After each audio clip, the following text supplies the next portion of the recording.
ეხლა გამოიცანეთ ჩემს შვილებს რა უყვართ ყველაზე ძალიან. ხანდახან დედაზე ძალიანაც კი. რა თქმა უნდა შოკოლადი. ჩვენ ახლა მოვედით შოკოლადის მუზეუმში.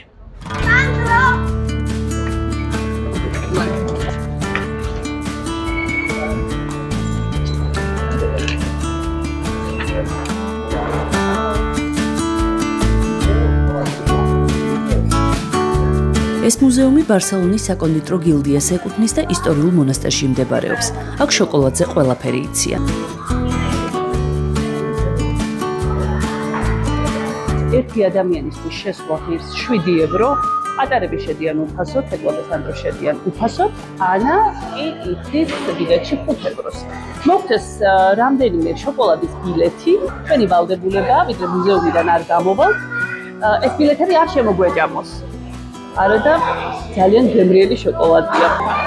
სანდრო უკვე მომადგა და მთხოვს ბილეთის შეჭმას. ვიდრე არ გამოვალთ, ვერ შევჭამთ.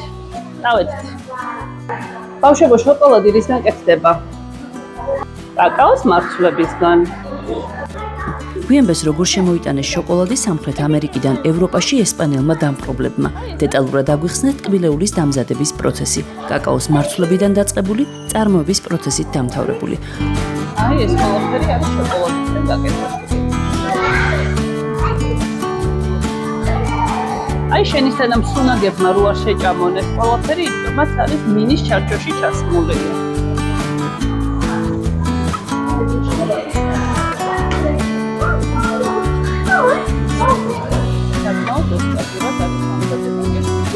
შოკოლადის მაინა. თეთრი შოკოლადის მაინა.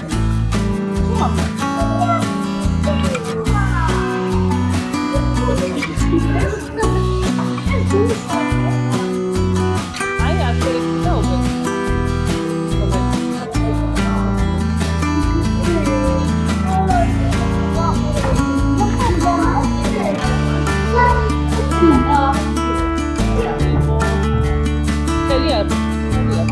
აგვიყვებიან მაიას ტომებიდან მოყოლებული ყველას როგორ ძალიან უყვარს შოკოლადი და როგორ ამზადებენ შოკოლადს. ეს უკვე შოკოლადის ისტორიის ნაწილია. ისტორიას ვიყვებიან კაკაოს მარცვლებით, სავსე ტომრები, შოკოლადის საწარმოები.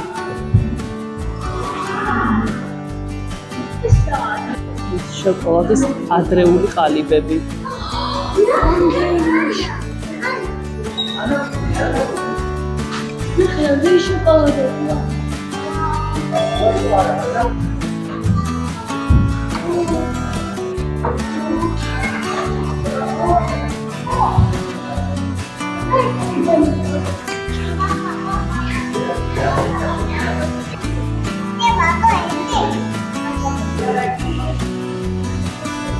აი აქ დაგიგრე რაღაცები.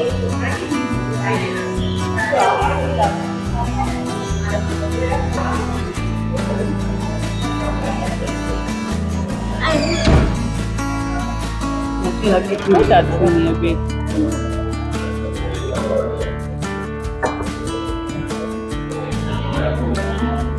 და ფინალური ნაწილი შოკოლადის ბილეთების მიღება.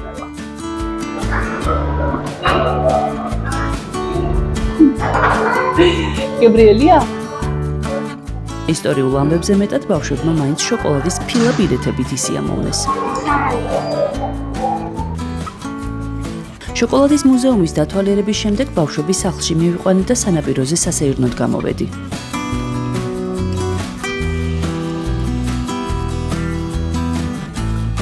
მოკეთ ხომ გეწუწუნებით იმაზე, რომ ბავშვების დამტოვებელი არ ამყავს და ასე შემდეგ და ასე შემდეგ და ჩემ მამულებმა მითხრეს, აქ ყოფნა შეირგეო. ბავშვებს ჩვენ დავიტოვებთო. წადი ყავა დალიეო. გელა მითხრა, როგორც კი ტელეფონს ჩართავ, მაშინვე გავიქცევი იქედანო. ხოდა გადავწყვიტე მარტო წამოსვლა. ეს მაქვს ძალიან ისეთი ამაღელვებელი საღამო. ხვდები ემიგრანტ კოლეგებს. ემიგრანტობა ხომ ძალიან რთულია და ასევე ძალიან რთულია, როდესაც რჩები პროფესიის გარეშე, რადგან როგორც წესი ჟურნალისტები ვერ ვიცვლით ხოლმე პროფესიას და მუდმივად ვრჩებით ჟურნალისტებად.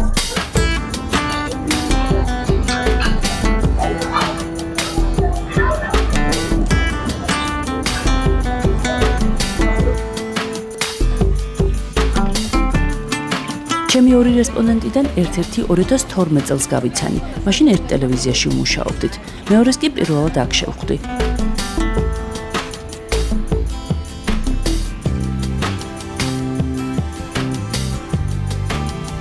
ინტერვიუს ჩასაწერად ჩემს უბანში ეს პატარა მყუდრო სკვერი შევარჩიეთ.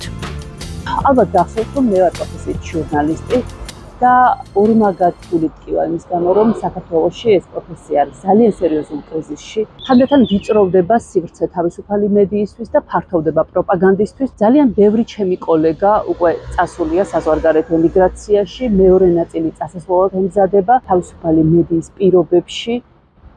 კიდევ შეიძლება ადამიანს ჰქონდეს იმის შანსი, რომ დაიცვას საკუთარი უფლებები. ამაში თქვენ მაშინ დარწმუნდებით, როდესაც თქვენს წინაშე დაიხურება ყველას კარი, გაგახსენებათ ჟურნალისტი, რომელთანაც შეგეძლოთ დაგერეკათ და რომელთან ზარის შემდეგაც უცებ სახელმწიფო უწყებები აღმოაჩენდნენ თქვენს არსებობას, თუმცა დარეკავთ და ის ტელეფონს ვერ უპასუხებს იმ უბრალო მიზეზის გამო, რომ ან ციხეში იქნება, ან საზღვარგარეთ ემიგრაციაში. აქვე მინდა ჩემი მხარდაჭერა გამოვუცხადო ზია ამაყურებელს.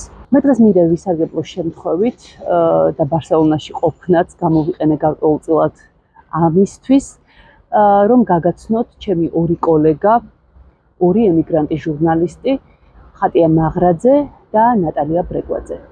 რამდენი წელი აქ ხართ და წარმოგედგინათ თუ არა, რომ ემიგრაციაში წასვლა მოგიწევდათ? მე 9 წელია უკვე ბარსელონაში ვარ. უკვე ორი შვილი მყავს, ერთი აქ დაიბადა. აბსოლუტურად ყველაფერი გადავდეთ მე და ჩემმა მეუღლემ გვერდზე. ჩვენი მიზნები თუ რამე მისწრაფებები გქონდა ცხოვრებაში, რომ ჩვენი შვილებისთვის მიგვეცა იმაზე მეტი, ვიდრე ჩვენ გქონდა. ეს არ იყო ადვილი გადაწყვეტილება.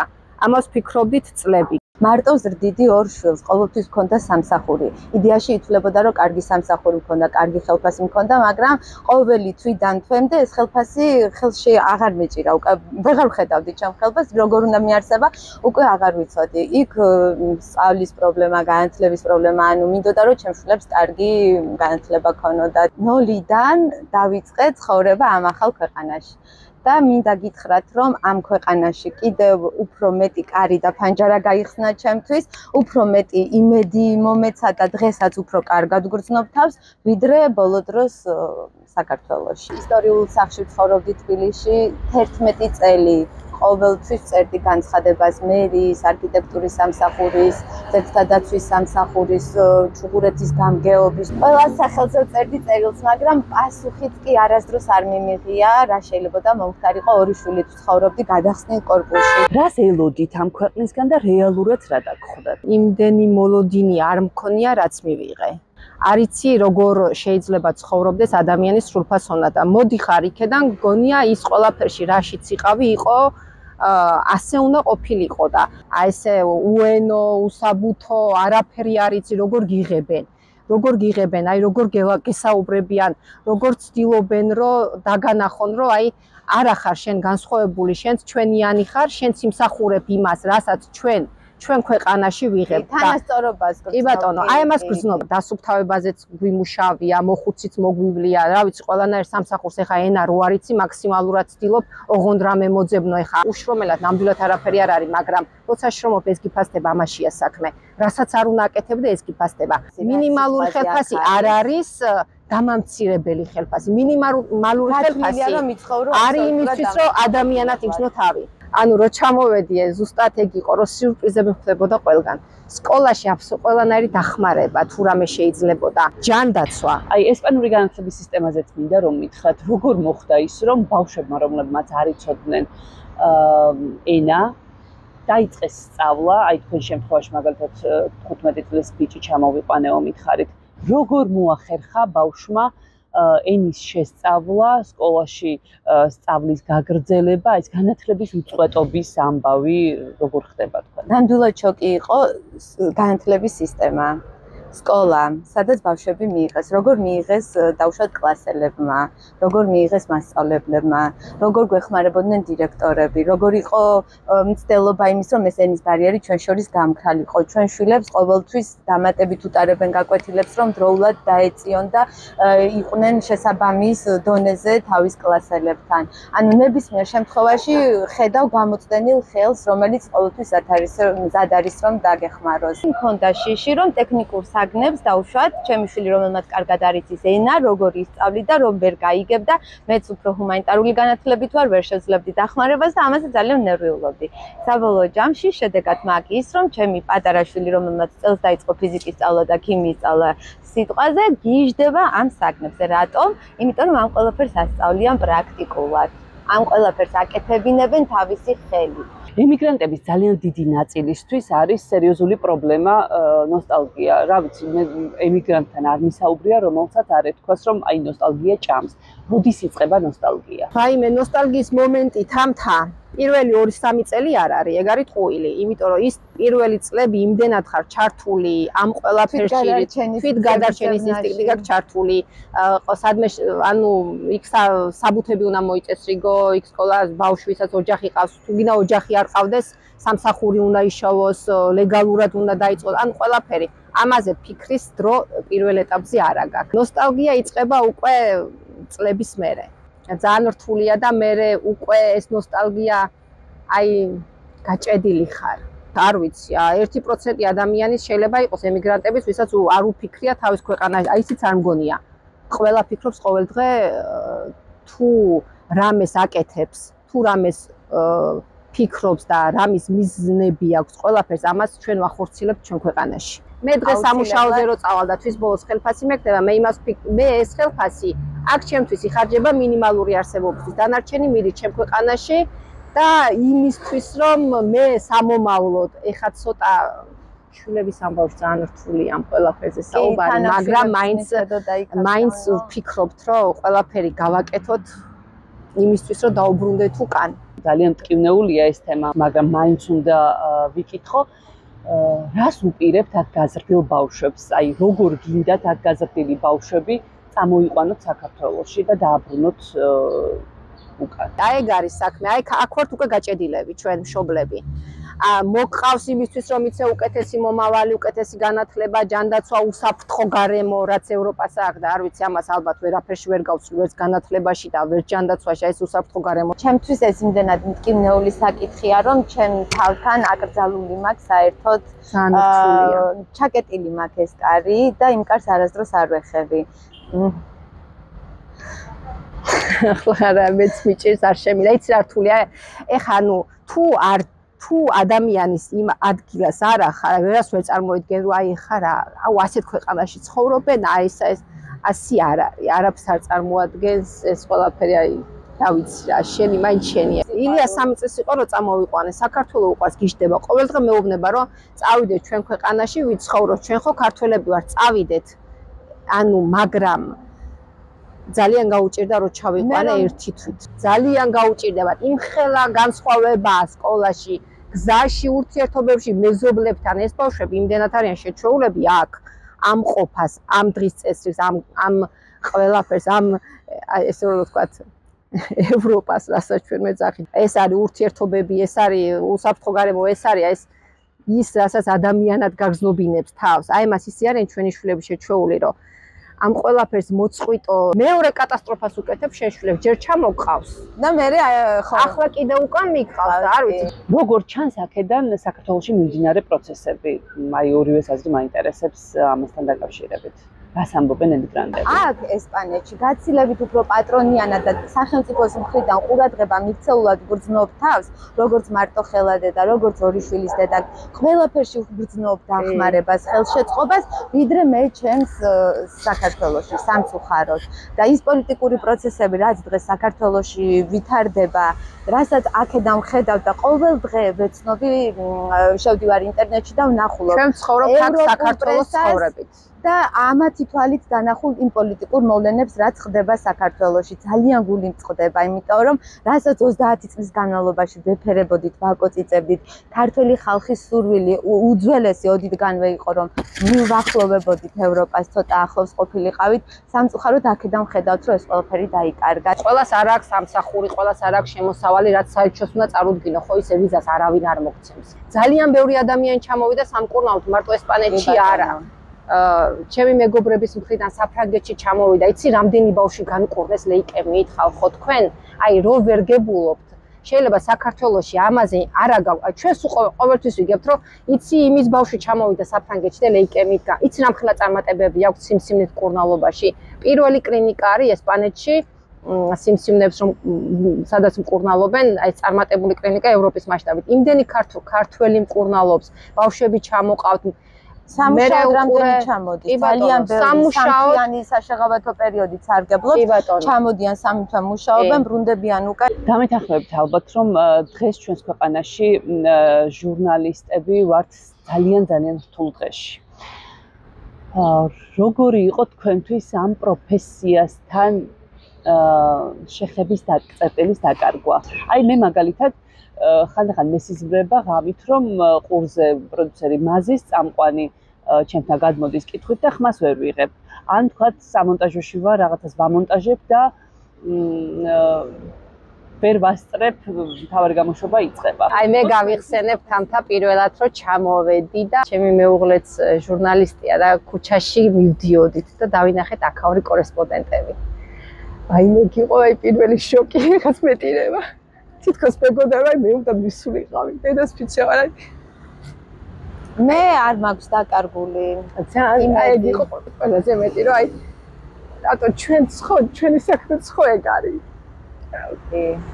აი გიყო პირველი ეგ სმახსენებ, მაგრამ მე უკვე გადაგდის ეს ყველაფერი რა.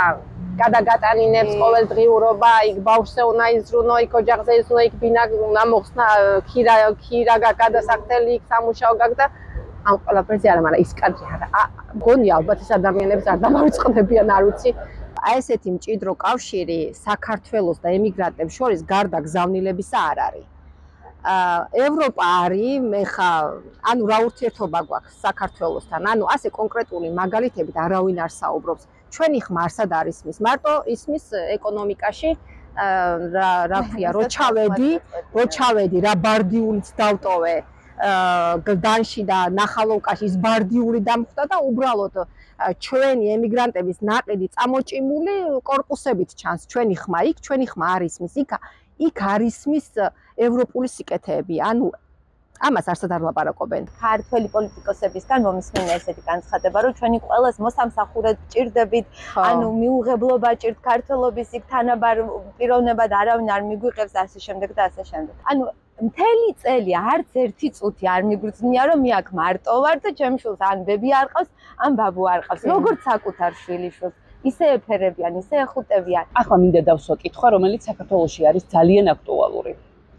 ვინ წაგართვათ, ან ვინ გართმევთ ევროპაში ქართველობას? მე ასე მგონია, ჩვენ აქ ბევრად უფრო ტრადიციულად ცხოვრობთ, ბევრად უფრო ქართველობთ. ბევრად უფრო თავგადადებულები ვართ ამ ჩვენი ქართველების, ვიდრე 9 წლის მერე რომ ჩამოვედი და მე საქართველოს ვნახე. რამდენი საეკლესიო დღესასწაულია? არ არსებობს თვე, როცა არ არსებობს საეკლესიო დღესასწაული და არ ხდება სერიოზული მასშტაბებით მისი აღნიშვნა. კვირა დღე ამათვის არის ხელშეუხებელი დღე. გამორიცხულია დაგეგმონ მეგობრებთან წასვლა, რაღაცა სხვა აქტივობები კვირა დღეს მთელი ოჯახი, ბებია, ბაბუა, შვილები, შვილები, ანუ მთელი საგვარეულო ერთად გროვდება და იმხელა სიყვარული აქვს, იმხელა პატივისცემა აქვს ერთმანეთის მიმართ. აი არ ვიცი, მართლა ძალიან წყინს, როცა ეს ყველაფერი რაც კარგია სპეციალურად იბლოკება და საქართველოში მარტო აი ეს რაღაცა გეი პარადის ინფორმაცია არის ყურადღება გამახვილებული. ამაზე ძალიან გული მწყდება. არავის არ აინტერესებს შენ ვისთან გძინავს, რას აკეთებ. უბრალოდ არის მიმღებლობა ნებისმიერი ადამიანის და საზოგადოების სრულფასოვანი წევრია ნებისმიერი მდგომარეობის ადამიანი. და ამ ყველაფრის გათვალისწინებით რა არის ევროპა თქვენთვის? შენ აქ არასდროს არ მოგშივდება, არასდროს არ დარჩები ქუჩაში უპატრონოდ, არასდროს არ იქნები დაუცველი. ქალი ვარ, ხო? მე არ მეშინია, რომ აქ ვინმე კაცი ზედმეტ სიტყვას გამიბედავს და მეტყვის. ვიღაცა ძალას იხმარს ჩემზე, ვიღაცა სიტყვიერ შეურაცხყოფას მომაყენოს. აქ ყოველთვის არის პოლიცია, რომლის იმედიც მაქვს, რომ ნებისმიერ შემთხვევაში ის მე როგორც ადამიანს დამიცავს, როგორც ქალს ისე დამიცავს. არ მეშინია ბავშვები ქუჩაში გაუშვა. ჩემთვის ევროპა ეს არის. ჩემთვის ევროპა არის უსაფრთხოება და უსაფრთხო გარემო. თავს ვგრძნობ დაცულად ქუჩაში, სახლში, ყველგან, ყველა სიტუაციაში. რამხელა ხელშეწყობაა მშობლისთვის, რომ შეგიძლია დილის 8 საათიდან საღამოს 5 საათამდე ბავშვი დატოვოს სკოლაში. არ გჭირდება ძიძის აყვანა, არ გჭირდება დამატებით მილიონების გადახდა. ეს არის საჯარო სკოლა, ჩვეულებრივად, სადაც ბავშვს აჭმევენ და იქვე ამეცადინებენ. ესიც რამხელა პრობლემაა მოხსნილი, რომ ბავშვის ყოველდღიური მეცადინეობა შენ სახლში არ გჭირდება. ნამეცადინები, ნაჭამი, ყველანაირად გართობილი, დასვენებული ბავშვი საღამოს მოდის და შენ დამატებით თუ გაქვს სურვილი რომ რაღაც სპორტზე ატარო თუ სიმღერაზე ცეკვაზე ეს მერე უკვე ანუ კანდიდატის სტატუსი რომ მივიღეთ, ანუ ზეიმი გქონდა ჩვენ აქ ემიგრანტებს და რა გვიხარონ, ანუ რომ გამოვდივარ და ბედნიერ მოხუცებს რომ ხედავ, ელემენტარულად კაფეში ზიან, ყავას ვავენ, პენსიები აქვთ, ბედნიერად ცხოვრობენ. ეხა პრობლემებს ვისრას გამოუვლება, მინიმალურად ანუ ეს ყველაფერი მე მინდა ჩემ ქვეყანაში მინდა, აიმიტომ მინდა ევროპა. მე რაღაცა ის არ მაქვს რომ აი ევროპა და ხო რაღაც ასე სულელურად არ ვიძახეთ ჩვენ ამ ევროპას. აი ეს ყველაფერი მინდა ჩემ ქვეყანაში. ამ სიტყვების მოსმენა მარტივი ნამდვილად არ არის. საღამომდე რამდენიმე საათი დარჩა და ვფიქრობ ერთი საინტერესო ადგილის მონახულებას კიდევ მოვასწრებ.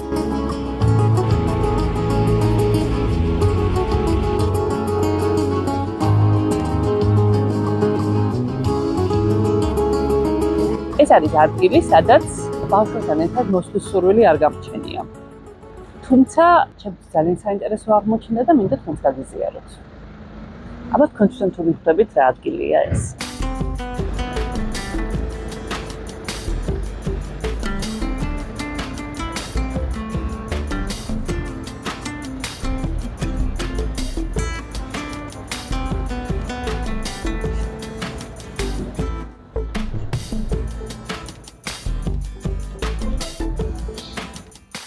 ეს არის ბარსელონის სასაფლაო, მოქმედი სასაფლაო.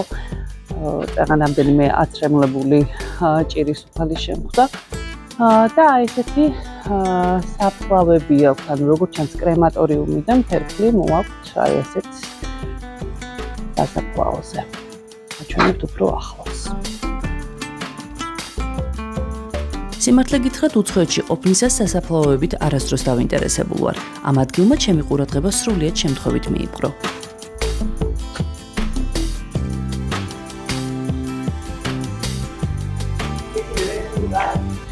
რადგან ესპანური არ მესმის, სასაფლაოს დათვალიერებისას ინტერნეტი მოვიშველიე, სადაც წავიკითხე, რომ პობლენოუს უძველესი სასაფლაო ამ ადგილას ჯერ კიდევ მე-18 საუკუნეში გაიხსნა, თუმცა მალევე ნაპოლეონის ჯარებმა გაანადგურა. ისტორიული სასაფლაო მე-19 საუკუნეში აღადგინეს.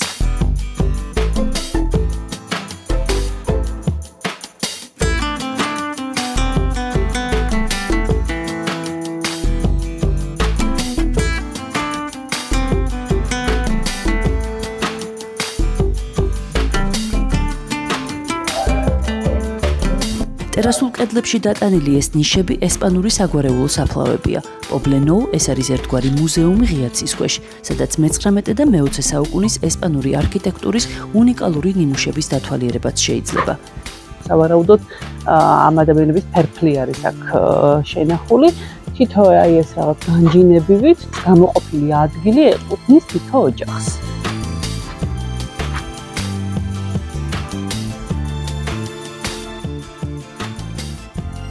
საგვარეულო საფლავებია, ასე ვთქვათ, და მხოლოდ ყვავილები. აქ შეგვიძლია შევხედოთ. ანუ არის დიდი კედლები და აი ამ კედლებზე არის განთავსებული ეს სამარხი. ანდახან ფოტოებსაც წავაწყდებით ხოლმე. მაგალითად ასეც. ან ასეც.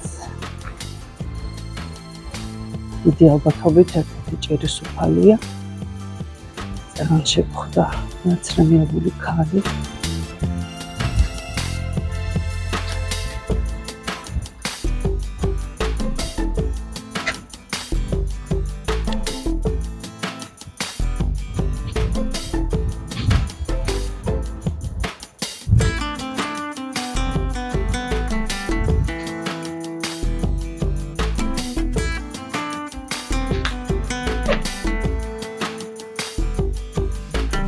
საკმაოდ დიდი სასაფლაო.